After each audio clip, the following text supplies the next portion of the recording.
am from the 78 batch. From there, I came to US for my graduate studies and ended up settling here.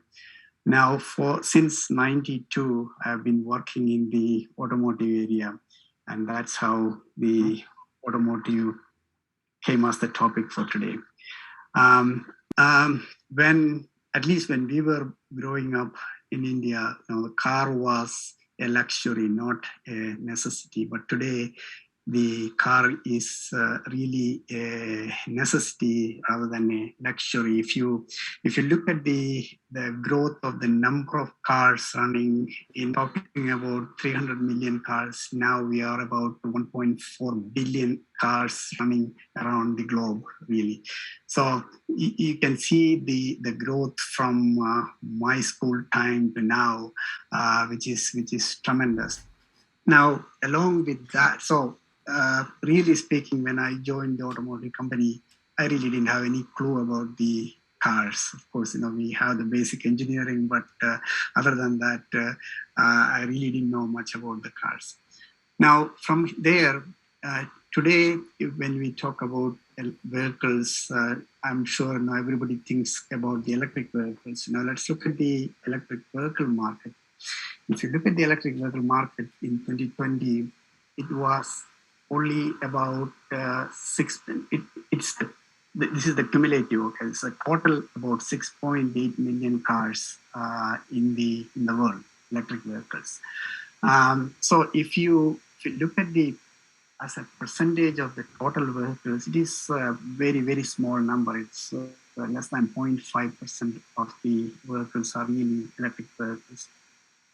Now, this is as of 2020 end, but the first quarter or first half of 2021, again, we added 2.6 million to that number. So we are about 9 million now cars running around. Now, from there, I really want to spend one slide on my major work. When I joined the automotive industry at that time, if we buy a car, all that cars were equipped with what is called a hydraulically assisted steering system, or hydraulic steering system, which means you had a pump, you have hoses, you have a reservoir for fluid. All that stuff was there to assist the driver to steer the car. But today, if you buy a car, it will be very difficult for you to find one with the hydraulic steering system. They are all equipped with what's called the electric power steering system. All the hydraulics, fluid and pump and everything is replaced by a motor and a controller. And that is what is giving the driver the assist. So the industry has completely transformed in the case of steering system from hydraulic steering to the electric steering. Now, this is a good example of the electrification of vehicles. This is one of the aspects of the electrification of vehicles. I think I somehow missed one slide.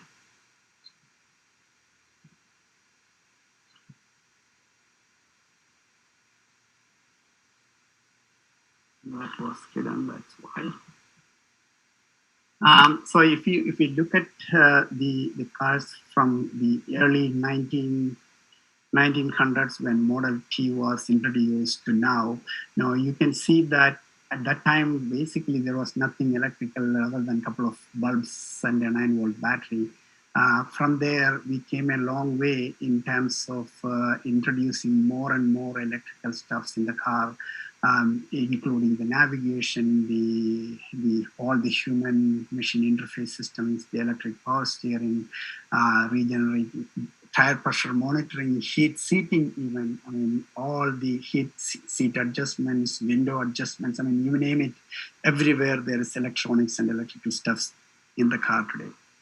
So, and of course, this is increasing as we go more and more into the electric vehicles and hybrid vehicles. We have now more motors, chargers, and converters and everything in the car.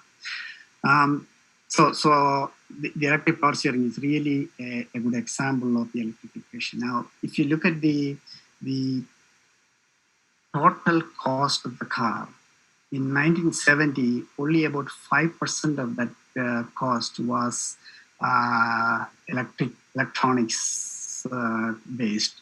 But today, we are approaching really about 50% of the vehicle cost is actually electronics cost. And in the forecast by 2030 is the 50%. Right now, we are probably running around 40% of the vehicle cost is electronics, the average vehicle cost. So you can see that the electronic content and electrical content is increasing significantly in the car. Now, why are people going for all this electrification? Of course, one of the main advantages is the efficiency, fuel economy, and the environmental friendly. If you take the steering systems, we used to dump all the fluids and everything to the landfill, and now that was all environmentally not very friendly. And the elimination of that all is making the environment better. And even efficiency-wise, the hydraulic systems were not efficient, and the electric power steering really improving the efficiency. This is true with all the electrification aspects. And of course, all the electrification is improving the comfort and convenience of the driver. And also, it is allowing us to provide advanced control features like automated parking, automated driving, advanced safety systems, safety features. These things are becoming possible because of the electrification. For example, if I talk about the electric power steering, with hydraulic power steering, you cannot do automated driving or automated parking because the driver has to touch the wheel to get the assist. Whereas in the case of electric power steering, I can control the motor to turn by itself and turn by command, and I can park, or I can automate driving perform. I can do the automated driving with that one. So all this electrification is allowing us to do all these things. Another big thing is all the advanced safety features which we are able to put in the car. I will come to that in a minute. Now, and another thing is, of course, ability to get performance when engine is off, simplified engine, because in the olden time, if you take the engine, you have so many things connected to the engine, all these pumps and the electric power steering pump, the brake pump, all these things were connected to the engine. Now the engine accessories are all simplified. Now, if you look at the safety aspects, we are all used to this passive safety stuffs like the seat belts and the airbags and things like that, which are very common and actually they are all essential parts of the car today. But from there, we really move to somewhat of a passive avoidance type of safety features like lane departure warning, pre-crash warning. Today, when your car comes very close to the car in front of you, our car starts flashing lights and making noises and all that stuff. So they are all to avoid accidents. And when you go out of the line, it gives you warning. These are all, we call it as passive avoidance, because that by itself is not going to make it safe. The driver has to be involved in making it safe. Now, the next generation of the active safety systems, we call it as active safety systems. That is where the car will start doing things to make the vehicle safe rather than the driver making it safe. So we are taking the responsibility of safe driving from the driver to the electronics and control. Of course, if you look at the speeches from Elon Musk, he always says that the automated driving will reduce the accidents significantly. Of course, anytime there is one accident with the electric vehicle, that will become a big news, I think. But still, his argument is that even if there is one or two accidents, that is much, much lower than the number of incidents created by the driver accidents. So the electronics and electrical systems we are putting in is allowing us to improve the driver safety and the comfort to the driver.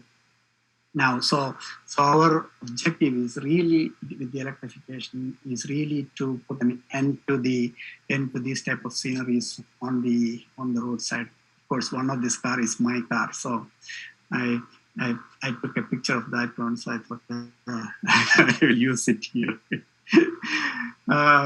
So, see, what are the engineering challenges for the automation? We have to ensure safety. Yes, I mean, once upon a time, if something goes wrong, it's okay. For example, if the power steering fails, okay, the driver will somehow make the car to this stable stop. But if we are in an automated driving type of situation, you cannot afford to have a failure there. So failure of any system component is becoming unacceptable. What was acceptable before is not going to be acceptable anymore. So the reliability and the redundancy and all that stuff are becoming more and more important. And the software proliferation is humongous. And along with that, we have to deal with all the cyber security issues. For example, if you are in an automated driving scenario, if somebody takes over the car by getting into your computer, that's not going to be a comfortable situation. So cybersecurity is becoming a huge challenge even in the vehicles. Now, we heard that in the banking sector and in the power sector and things like that, but in the automotive sector also, it's becoming very, very important. Now, I talked about the software content. 10 years back, only the luxury cars had a lot of microcomputers and software in that cars. A luxury car used to have about 100 microcomputers and 100 million lines of code. Today, a Ford F-150 has about 150 microcomputers and more than 150 million lines of codes. But also today, even the low-end cars are having about 100 microcomputers, and as the features such as the ones considered as luxury options, such as adaptive cruise control and automated emergency braking, are becoming standard. Similarly, several of the things are becoming standard. Everything is requiring micro and software. Now, we had to ask the question, now, if you have 150 million lines of code, how do you make sure that there is no bug in that one? So that is a huge challenge in terms of how do we make all these things bug-free so that we can rely on this one. Now, when we talk about the automated driving and automated steering, the SAE, Society of Automotive Engineers, have divided that into 5 levels. Okay, the normal driving levels are level 0 to 2. But if you look at level 5 is complete automation. That means the driver doesn't have to do anything. You can go from any point A to any point B just by programming. Basically, you don't have to do anything. But today, if you look at most of our, if you look at Tesla and all, they have the capability of automated driving to a certain extent, but they are probably between level 2 and 3, somewhere in that range. So they have the features to automated driving, at least under certain conditions, but not under all conditions. And by legal things, even though your car is capable of driving automated, you as a driver is responsible for the driver. So if an accident happens, you are responsible, and you cannot let the car drive without your supervision, is at least by law today. Now, we will probably see these things will change with time. People are trying with their level best to move from level 3 to level 4 and more automation. Now, there's some of the important challenges. I talked about the reliability and safety and redundancy and all that stuff. This is a picture of a steering system electronics. You can clearly see that now you have this is what is called a redundant system. You have two systems which are running in parallel, it's not running in parallel actually. If one fails, the other one takes over. So that means this is how we are ensuring that a automated driving system scenario is safe. That means even if one system fails, you have something else to take over and drive the car. This is probably one of the only redundant steering systems in the market today. And coming to the electronic contents in this one, you can those who are in the power side of the electronics, you are probably aware of the power MOSFETs, which are the power switches. We have about 22 power MOSFETs on this board. They are all power devices which are also dissipating power, and we have to take all the heat out, and all that stuff is done in this small space. And the challenge, of course, is to make it smaller and package it very small in a space. And this is about capable of about, each one is capable of about 1 kilowatt of power. So the cost effective, another thing about the automotive systems is that you can make all these gases. If it is very expensive, nobody will buy it. So we have to be cost effectiveness and smaller packaging, fault tolerance, diagnosis capabilities, fail-safe operation. That's what we are getting from here, is that even if one system fails, you still have to work properly. Now, if you come to the electric vehicle, this is the picture of a Model S Tesla. You can see that the front trunk space is really not engine anymore. That is a space to store your luggage and the bags and things like that. So the engine space is now being used for carrying your stuff. So now you have to package all your motors and drives and everything into a small space, which is outside the space. So the challenge is to make all the systems very small so that we can package it and use the space for much more useful stuff. Now, when you talk about, I don't want to go into too much into the electrical, but one of the things which are happening, or some of the work which is being done, is why don't we put the drive motor inside the wheel itself? So the wheel contains the drive motor, so that we don't have to put another motor in the trunk space or anywhere. So in this case, really, they are integrating the drive motor, the brake motor, the steering system, the suspension, and everything is integrated into one unit. And now, of course, there are some prototypes running around. This is not in production. There are several companies working on this type of things, and probably in future you might see some of these systems like this. The advantage, of course, is we moved everything from the car to the wheel, but there are significant technical challenges also in terms of performance to get there.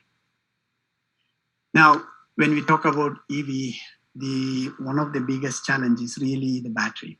And of course, you all know the mass or the energy density and cost of the battery is the biggest challenge in terms of the electric vehicle proliferation. Of course, the charging time and the charging infrastructure also are other factors in increasing the number of electric vehicles in the market. Now, if you look at the lithium-ion batteries which are being used now, this is a projection by 2028 who will be producing what. Now, if you look at the this is a Chinese company, the first one, and you will see that actually all the major automakers are tying up with battery manufacturers so that because they're all now working on the research side and also to improve the production capability and the performance. The global battery demand for electric mobility is forecasted to increase from 142 gigawatt hours in 2018 to 2,300 gigawatt hours in 2030. I mean, that is a significant growth, and the along with that, we have to reduce the cost and also the energy density so that we can reduce the weight of the vehicle. So if you look at the electric vehicle today, at least I think 40% of the vehicle weight and 40% of the vehicle cost is in the battery. So that is a major challenge to be addressed. Now, if you also look at the power density wise, okay, gasoline has about 121 megajoules per gallon. And if you assume a tank size of 20 gallon for your car, the total energy is about 2,420 megajoules. And if you assume that you're pumping your car from a gas station in about 3 minutes, the power transfer occurring at that time is about 13 megawatt. So when we go to the gas station and pump our car, we don't realize that we are transferring 13, 14 megawatts of power to the car. That's because of the high energy density of the battery. Now, if you look at the Tesla Model 3 battery, it has about 85 kilowatt hour, which is about 306 megajoules. Tata Nexion battery is about 30 kilowatt hour, it's about 109 megajoules. Now, if you look at the gasoline energy density, that is about 1300 watt hour per kilogram, whereas a lithium ion cell is about 250 watt hour per kilogram. So we have a long way to go in terms of the energy density of the batteries. So there is a significant work that needs to be done in that area to bring up the energy density and cost and bring down the cost.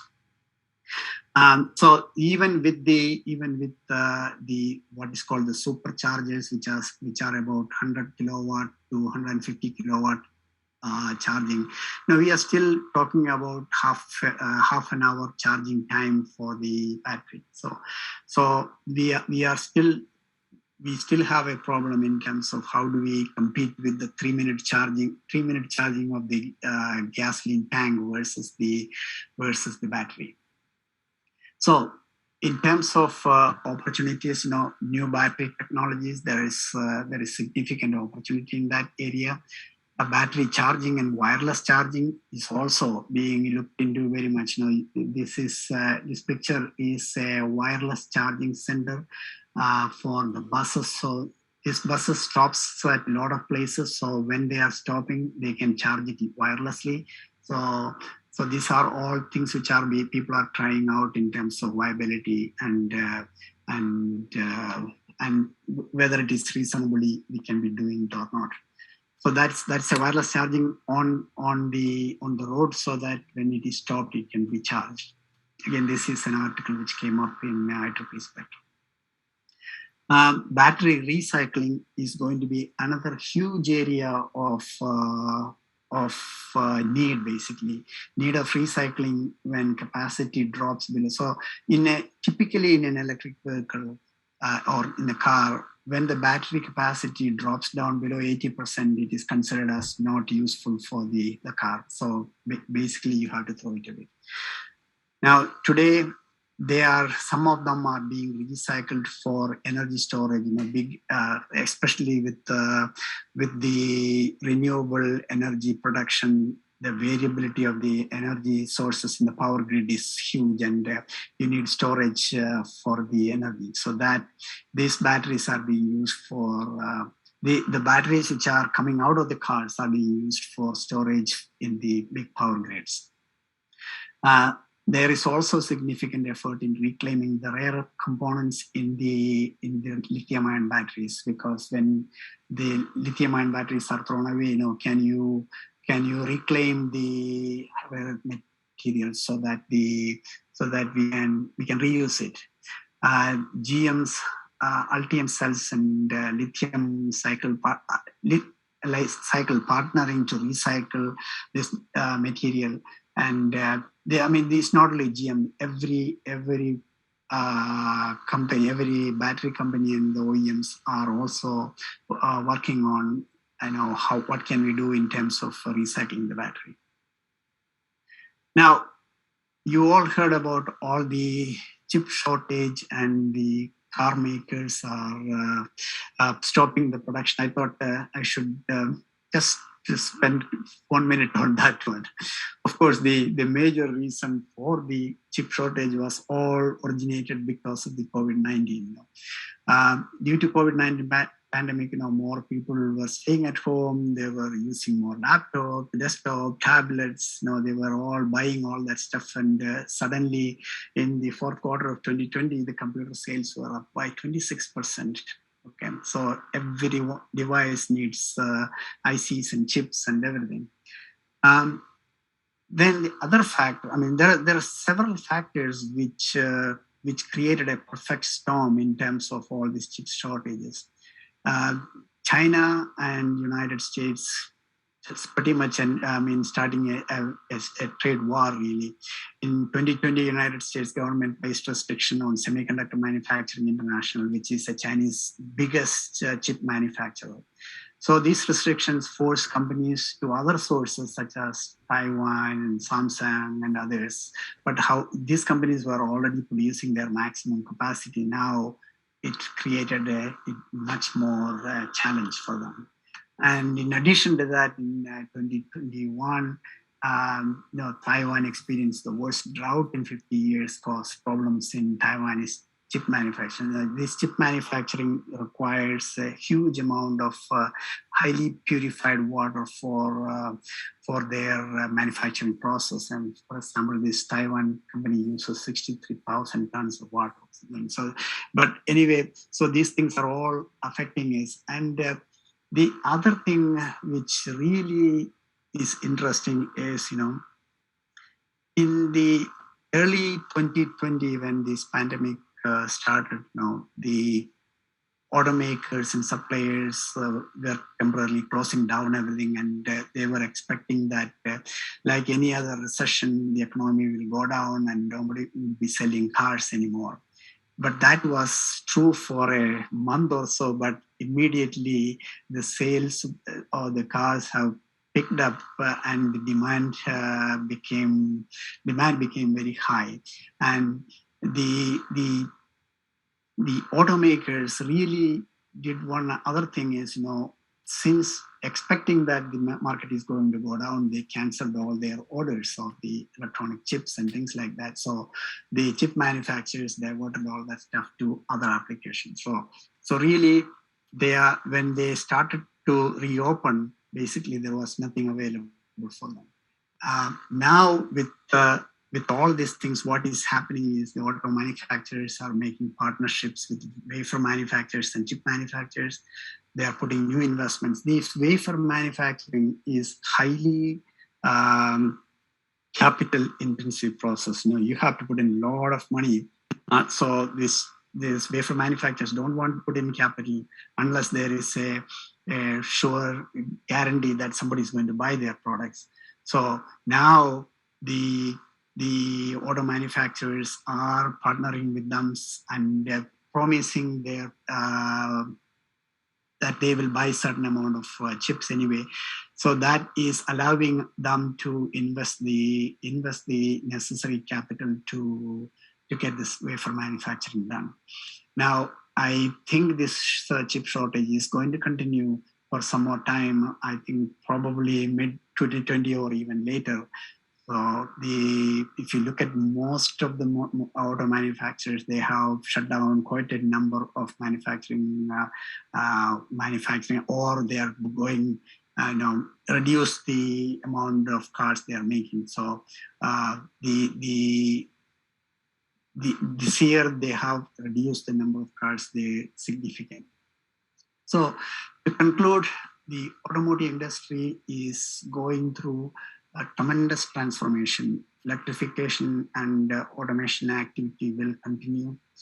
I talked about the levels of automation. The level 5 automation will take probably a long time. I don't even know whether we will see it in my lifetime, but it's going to take a long time. But we'll see more and more level 3, level 4 becoming reality.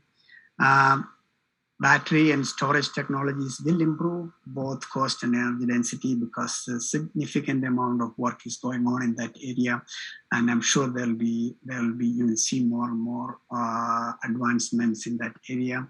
That will enable the proliferation of more EVs, and of course, along with that, I think the charging infrastructure is also going to improve. When we started, if you look at when Tesla started their EV business, they had to put their own charging stations everywhere. Now other agencies are getting involved in that and putting more and more charging infrastructure in place. So you'll see more and more of that coming in the picture. So I think with that, I'm just going to stop right here. I would rather have some discussion, and I'm sure you all have a lot of input into this area and topic. I'm not the only expert in this area, so I would like to listen to you all also on this.